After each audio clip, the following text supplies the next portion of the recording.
کی عبادت کر سکے۔ میرے محبوب صلی اللہ علیہ وسلم نے فرمایا چند بندے ایسے ہیں جن کو دیکھ کر اللہ رب العزت بندے کے اوپر پیار کرتے ہیں، اللہ بندوں سے خوش ہو جاتے ہیں۔ ان بندوں میں سے ایک بندہ وہ بھی ہے جو تہجد کے وقت اپنے بستر سے اٹھتا ہے، اپنے لحاف کمبل وغیرہ کو سائڈ پہ کر دیتا ہے، پھر ٹھنڈے پانی سے وضو کر کے مصلی کے اوپر کھڑا ہو جاتا ہے۔ اللہ رب العزت اس وقت فرشتوں سے فرماتے ہیں میرے فرشتوں تم نے اس انسان کے اوپر اعتراض کیا تھا کہ دنیا کے اندر جا کے فساد کرے گا، دنیا کے اندر جا کے خون خرابہ کرے گا، میرے بندے کو دیکھو، میرا بندہ اپنی بیوی کو چھوڑ کر، اپنے بستر کو چھوڑ کر، کمبل کو چھوڑ کے یہ میرے سامنے مصلی کے اوپر کھڑا ہو چکا ہے۔ آخر کس چیز نے میرے بندے کو میرے سامنے کھڑا ہونے پر مجبور کر دیا؟ تو فرشتے اللہ کی بارگاہ میں عرض کرتے ہیں اللہ یہ آپ کی رحمتوں کی امید چاہتا ہے کہ اللہ کی رحمتیں ملیں گی اور آپ سے ڈرتا بھی ہے۔ تو میرا اللہ فرشتوں سے فرماتے ہیں فرشتوں تم گواہ ہو جاؤ،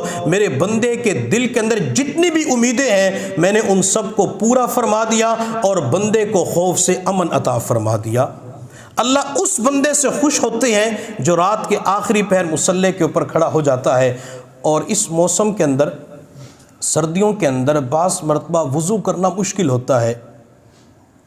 تو نبی علیہ الصلوۃ والسلام نے ایک حدیث کے اندر ارشاد فرمایا میرے صحابہ کیا میں تمہیں ایسا عمل نہ بتاؤں جس کی وجہ سے اللہ سارے گناہوں کو معاف فرما دیں گے؟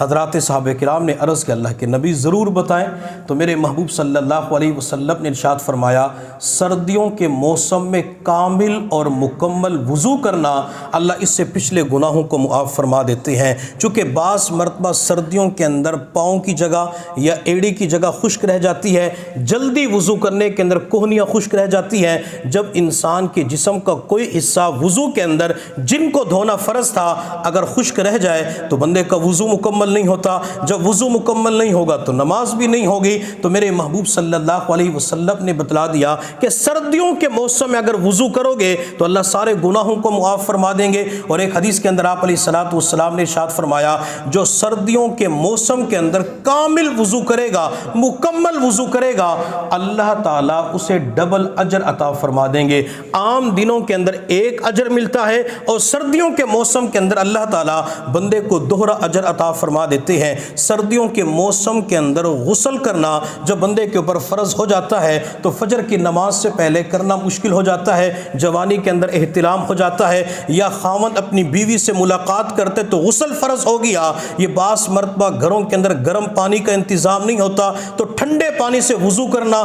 غسل کرنا انسان کے لیے دشوار ہوتا ہے۔ میرے محبوب صلی اللہ علیہ وسلم نے ارشاد فرمایا کہ تین چیزیں ایمان میں سے ہے، یعنی اس کو کرنے سے اللہ بندے کے ایمان کو کامل مکمل فرماتے ہیں۔ ان تین چیزوں میں سے ایک چیز کا تذکرہ نبی علیہ الصلوۃ والسلام نے فرمایا وہ ہے سردیوں کے موسم میں غسل کر لینا۔ تو اگر بندے کے اوپر غسل فرض ہو جاتا ہے، بندہ غسل اپنے وقت پہ کر لیتا ہے تو اللہ اس کی وجہ سے بندے کے ایمان کو کامل مکمل فرماتے ہیں، بندے کے ایمان کے اندر اضافہ فرما دیتے ہیں۔ تو سردیوں کے موسم میں وضو کرنے پر ڈبل اجر ملتا ہے، غسل کرنے پر اللہ کی طرف سے ایمان کے اندر اضافہ کر دیا جاتا ہے اور اللہ نے نیکیاں کمانے کا سیزن ہمیں عطا فرما دیا۔ ایک اللہ والے تھے جو گرمیوں کے اندر سردیوں کا انتظار کرتے تھے اور سردیوں کے اندر گرمیوں کا انتظار کیا کرتے تھے۔ تو کس نے اللہ والے سے پوچھا کہ آپ گرمیوں کے اندر سردیوں کا، سردیوں کے اندر گرمیوں کا انتظار کرتے ہیں تو اس کی وجہ کیا ہے؟ اللہ والے نے فرمایا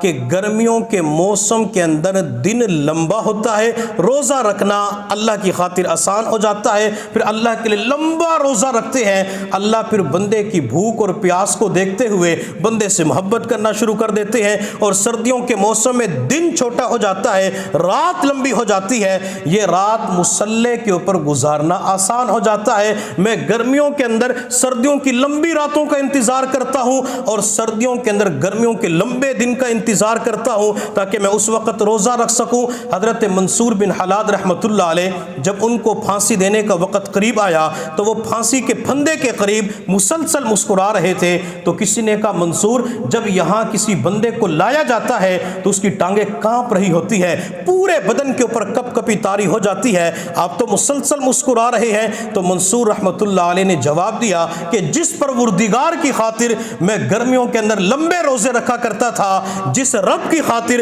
میں سردیوں کے موسم کے اندر لمبی رات کے وقت عبادت کیا کرتا تھا، آج اس پروردگار سے ملاقات کا وقت قریب آ چکا ہے، اس اللہ سے ملاقات ہوگی۔ پھر کسی کہنے والے نے کیا خوب کہا، چڑھا منصور سولی پہ زبان سے اف نہیں نکلی، چڑھا منصور سولی پہ زبان سے اف نہیں نکلی، جو اف نکلی تو یہ نکلی جمال یار دیکھیں گے۔ کہ جس اللہ کی خاطر میں نے گرمیوں میں لمبے روزے رکھے، جس اللہ کی خاطر میں نے سردیوں کے اندر لمبی راتوں کے اندر عبادت کا اہتمام کیا، اب اس اللہ سے ملاقات ہوگی، اللہ کی زیارت ہوگی۔ تو حضرات سردیوں کے اندر نیکیاں کمایا کرتے تھے، تو اللہ نے ہمیں سردی کا موسم